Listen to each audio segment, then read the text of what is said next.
Ya teman-teman, kembali lagi sama saya dan di sini saya merakit PC lagi. PC pertama akan berwarna hitam dan juga RGB lah. Karena kasing warna hitam lebih bagus kalau dikasih RGB daripada yang berwarna putih. Dan juga disini part-partnya semua menggunakan Core i3 Gen 12 12100F dan juga GTX 1660 Super. Tapi ini second ya, bukan baru. Ya seperti biasa lah, karena memang mencari harga hemat untuk rakitan yang ada di sini. Dan juga di sini satu paket PC di harga 7,1 juta, dan apakah worth it atau tidak di harganya dengan spek yang ada di sini semuanya baru kecuali dari segi harddisk dan juga GPU-nya aja yang second. Kalau aku pribadi terbilang ini worth it lah di harganya. Kurang lebihnya seperti itu. Dan sebelum saya jelaskan apa saja spesifikasi yang ada di sini dan juga mengujinya dari segi gaming dan apakah bisa melipat semua game atau tidak, jangan lupa klik subscribe di pojok kanan bawah itu ya, tinggal diklik seperti itu. Lanjut yang pertama, di sini saya menggunakan Core i3 Gen 12 12100F di harga 1.420.000, 4 core 8 thread. Terbilang masih bagus lah untuk saat ini di harga terjangkau dan juga performa yang sangat kencang sekali kalau misal bermain game. Karena akhir-akhir ini satu paket PC menggunakan Core i3 Gen 12 kebanyakan ya di video-video sebelumnya. Dan selanjutnya saya menggunakan mobo dari MSI. Ini juga langganan sih, MSI Pro H610M yang serinya E di harga 1.230.000. Kenapa saya itu memilih ini? Karena harganya terjangkau dan juga ada tepuk LED di bagian pojok kanan tersebut supaya tahu kerusakan apa yang kalian alami. Dan apalagi dari segi pemula ini sangat worth it sekali. Emang paling murah lah untuk MSI, dan apalagi dari segi ASRock juga bisa. Tapi itu bebas pilih ASRock atau MSI. Tapi kalau aku pribadi lebih cenderung ke MSI sih, karena ada tepuk LED-nya di harga 1.230.000. Dan selanjutnya saya menggunakan RAM dari Lexar ya, Lexator 16GB di kecepatan 3200 di harga 550.000 ya, masih worth it tadi harganya, terbilang ini murah.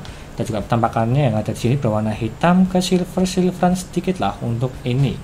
Dan garansinya lifetime, jadi ini aman ya untuk RAM, kebanyakan memang lifetime sih dari segi garansinya. Dan lanjut saya menggunakan CPU cooler dari NYK. Ini boxnya tersebut memang agak hancur di bagian bawah, seperti kena air di bagian bawahnya ya, dari tokonya seperti itu sih. Tapi dari segi fungsinya itu masih bagus ya, normal lah untuk fungsinya. Seperti contoh yang ada di sini berwarna putih dari segi fan-nya, tapi fan-nya yaitu RGB. Dari bagian atas ini ada mirror RGB, kelihatan sangat menarik sekali dari segi penampakannya, meskipun RGB yang ada di sini tidak bisa diatur dari segi warnanya, jadi ya auto RGB lah, dan juga berganti-ganti warna seperti contoh yang ada di sini di harga 260.000 untuk CPU coolernya. Dan selanjutnya saya menggunakan SSD NVMe dari AP S-Power ini ya, S-Power 512GB, garansi resmi dari NJT, garansinya di 3 tahun ini ya, 512GB di harga 400 ribuan, 480 kalau enggak 470 lah untuk ini, harganya di pojok situ ya. Untuk pengisi software Windows dan juga yang lainnya ini sudah lebih dari cukup, yang dimana harga SSD pada naik-naiknya semua. Mungkin kedepannya bisa aja di harga 500 ribuan ya untuk NVMe, dan apalagi yang 1 TB juga naik sekali di harga hampir 1 juta untuk yang itu. Dan juga tambahan saya menambahkan harddisk juga 500GB di bagian dalam belakang sini, di belakang motherboardnya lah, yang dimana di harga 140.000 500GB, bermerikan dari WT. Dan juga saya tes, dia itu aman ya, dia itu second bukan baru. Kalau baru dia itu nggak ada, kalau yang 500GB, kecuali yang 1 TB dia itu ada. Jadi saya kan nggak masalah sih, yang penting udah saya tes dia itu aman, transfer file, dan juga garansinya cuma seminggu aja dari segi harddisk second, bukan yang baru.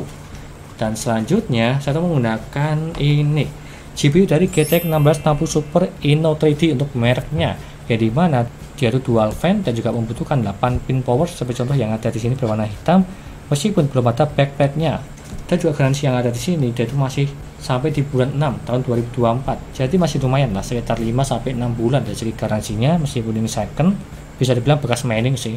Di harga 1,7 jutaan dari segi GPU ini ya, udah lebih dari cukup, di harga terjangkau juga untuk mengimbangi Core i3 Gen 12 dari segi gaming dan juga editing. Dan selanjutnya saya menggunakan ini power supply dari Deepcool PK 550D 550 watt yang 80 plus bronze di harga 720.000 untuk mengangkat Core i3 Gen 12 dan juga GTX 1660 Super ya, udah lebih dari cukup lah, karena full load yang tersebut tidak sampai di 300 watt. Jadi ini tuh lebih upgradeable ke depannya kalau misalkan upgrade ke GPU yang lainnya, seperti contoh 3060, 4060 maupun yang TI. Jadi ini masih sanggup nggak usah mengganti dari segi power supply-nya. Dan juga power supply-nya di bagian belakang sini ya, nggak kelihatan dari segi penampakan di casing-nya. Dan selanjutnya saya tuh menggunakan casing ini, GMAX Infinity Mini yang black ya. Ada dua tipe warna, black dan juga white. Tapi kalau ini yang black di harga 430.000, kalau nggak 420 lah, harga di pojok situ. Yang dimana tersebut dia itu belum ada free fan sama sekali, tapi tipenya tersebut yaitu aquarium. Bisa dibilang paling murah lah daripada di brand yang lainnya. Dan dia itu simple, berbentuk kotak dari segi bentuknya ya, bukan memajang ke depan maupun ke atas. Terbilang simple dan juga aquarium yang paling murah untuk ini. Dan yang terakhir, saya menambahkan fan ada 5 fan Infinity di bagian samping depan ini 2, atas 2, di bagian belakang 1. Total harganya di 180.000 untuk fan 5 yang ada di sini untuk sirkulasi udara supaya lebih bagus. Kalau misal menambahkan lagi fan di bagian bawah sini juga masih bisa ya, karena itu ada slotnya untuk casingnya ini, GMAX Infinity Mini. Ya seperti ini untuk penampakannya, berwarna hitam RGB dan juga semua part-partnya yang ada di sini semua. Dan apakah worth it di harga 7,1 juta menggunakan Core Gen 12 dan juga GTX 1660 super second. Gak usah berlama-lama, lanjut ke tes gaming dan juga dayanya maupun yang lainnya juga. Yuk.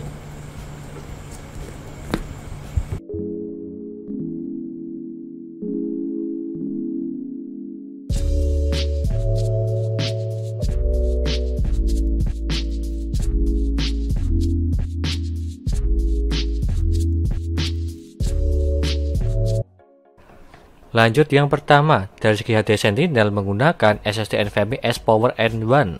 Dan untuk ini dia itu 100% semua dan juga node-nya dia itu perfect. Serta suhunya di 34 derajat terbilang ini masih dingin. Yang dimana masih di bawah 40 derajat ini aman, tanpa heatsink.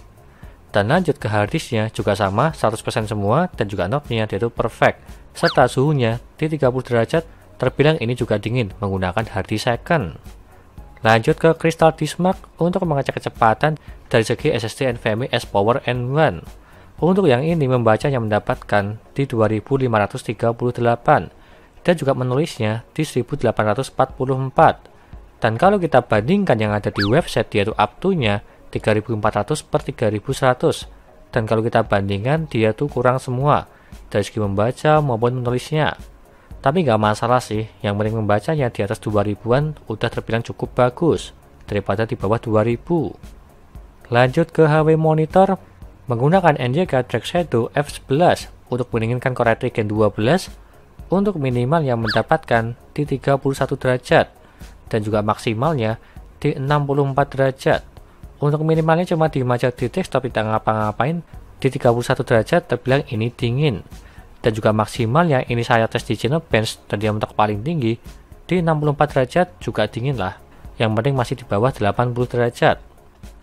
Lanjut ke gaming. Yang pertama GTA 5. Settingan 1080p dan juga settingan Very High mendapatkan di 168 fps. Terbilang ini lancar jaya. Di settingan rata kanan mendapatkan di atas 150 fps. Dan apabila di game GTA Roleplay juga masih aman lah untuk yang ini, di settingan high maupun di settingan very high. Lanjut ke RDR2. Settingan 1080p dan juga settingan high mendapatkan di 62 fps. Terbilang ini settingan yang cocok. Di settingan high masih mendapatkan di atas 60 fps di gamenya. Terbilang cukup berat tapi masih lancar untuk yang ini. Lanjut ke Need for Speed Heat. Settingan 1080p dan juga settingan high mendapatkan di 71 fps. Ini pun juga sama, settingan yang paling bagus di settingan high, yang dimana mendapatkan di atas 60 fps, supaya gambarnya dia itu smooth, dan juga nyaman untuk bermain ini. Lanjut ke Far Cry 6. Settingan 1080p dan juga settingan high mendapatkan di 83 fps. Terbilang ini juga lancar, mendapatkan di atas 60 fps di gamenya Far Cry 6. Terbilang ini lancar jaya. Lanjut ke Shadow of the Tomb Raider.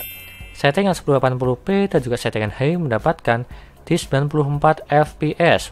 Ini pun juga aman, hampir mendapatkan di 100 fps. Lancar jaya lah menggunakan spek ini, Core Gen 12 dan juga GTX 1660 Super. Lanjut ke Dota 2. Settingan 1080p dan juga settingan high mendapatkan di 162 fps. Terbilang ini lancar, di settingan rata kanan mendapatkan di atas 150 fps. Gamenya ringan sih untuk yang ini, dan apalagi di game Valorant juga sama lah. sama-sama lancar, meskipun saya tidak menampilkan hasilnya di sini, di gamenya Valorant. Lanjut ke dayanya. Untuk yang ini minimalnya mendapatkan di 57 watt, terbilang ini masih irit, masih di bawah 60 watt, dalam posisi tidak ngapa-ngapain di desktop diem aja, terbilang cukup bagus.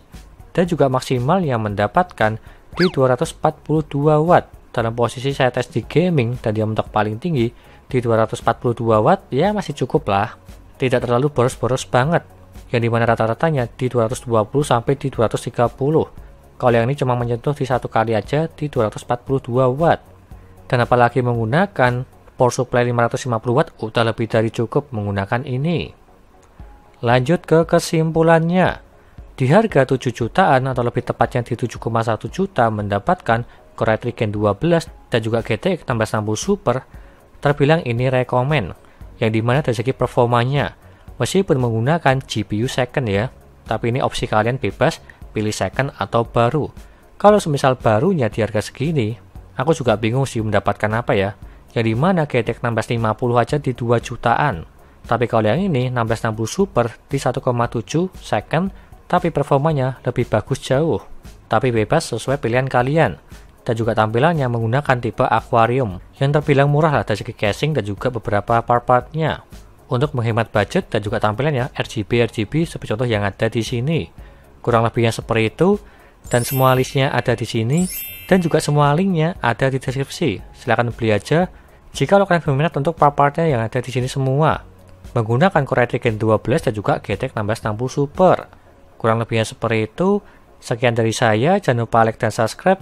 Dan nantikan video lainnya mengenai review part PC dan juga rakit PC Intel maupun AMD gaming maupun editing. Dan juga jangan lupa share ke teman-teman kalian yang ingin rakit PC, tinggal DM aja. Terima kasih sudah nonton.